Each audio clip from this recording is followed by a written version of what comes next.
What kind of questions will USCIS ask at our marriage-based green card case? Hi, I'm Jim Hacking, immigration lawyer practicing law throughout the United States out of our offices in St. Louis, Missouri and San Diego, California.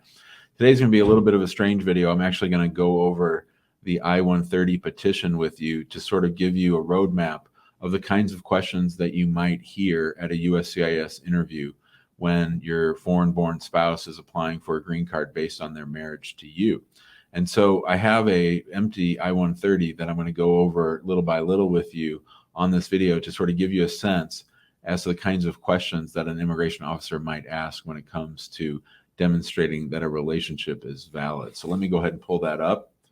Here we go. All right. So with the I-130 petition, this is a petition for an alien relative. It's filed by a lawful permanent resident or a U.S. citizen, and it's for them to it's to allow USCIS to determine whether or not a marriage is valid. So typically in an immigration interview, they're going to start by asking about the relationship. They're going to want to know the details of how you met, how the relationship progressed, why you started thinking about getting an immigration benefit for the non-US citizen, and to sort of just hear the general tenor of how the relationship began.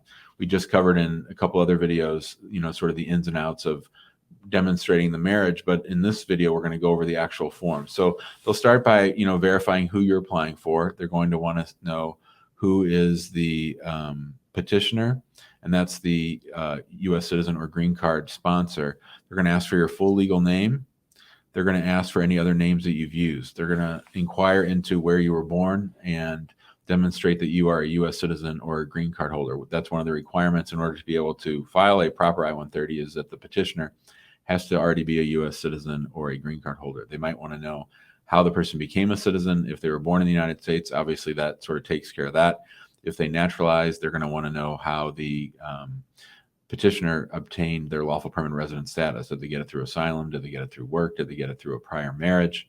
And of course, if it was through a prior marriage, then they're probably going to want to inquire a little bit more about the circumstances of that. They're going to verify your address. They spend a lot of time on addresses. They're going to ask about all your addresses for the last 5 years. I haven't been to an interview lately where they didn't ask about that. You're going to ask about the entire marital history for the petitioner. This I-130 petition is all about the petitioner. And so these questions are all related to the person doing the sponsoring, the U.S. citizen or the green card holder who's trying to sponsor their spouse.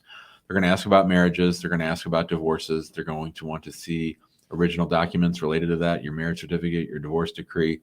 If you've, they're going to want to know the details of your marriage ceremony, where you got married, how it was recorded with the government, who attended, was your family there, did you make a big deal out of it? They're going to ask about that. They're going to want to know all of your spouses, all of your prior marriages. They're going to go over all that. They need to make sure that you are legally eligible to marry. They're going to ask parents about the petitioner's parents. Where were they born? Who were they? The details about that. They're going to ask about which are you, a U.S. citizen or a green card holder? They're going to ask, like I said, the details of that. They're also going to go over your employment history. They want to know about the employment history of the petitioner. They want to know if the petitioner is going to be able to support the foreign national. They're going to want to know if it's likely that the foreign national is going to become a public charge. So they're going to talk about your employment history for the last 5 years. They're going to get some basic demographic information, height, weight, ethnicity, those kinds of things. And then they're going to start asking questions about the beneficiary. Who are you applying for? Where were they born? Where were they from? What countries are they a citizen of? And a lot of times, as I mentioned on a prior video, they'll ask the beneficiary questions about the petitioner's biographic information, and they'll ask it vice versa. They'll ask the petitioner to give the details about, so they'll ask, okay, Joe, where was Mary's mother and father born, or what brothers and sisters does Mary have? Excuse me. So you'll see that from time to time that a sophisticated officer might ask questions about the other person. And so when you're answering questions, always take the direction of the officer. They might leave it open for either one of you, or more likely, they might ask a question directly to one person. Depends on the officer, depends on what kind of mood they're in. They're going to want to know about the beneficiaries' prior marriages. So you're going to have to, again, demonstrate that the beneficiary had the capacity to marry. That's a really big issue. Now on the I-130, they ask about the beneficiary's entries into the United States.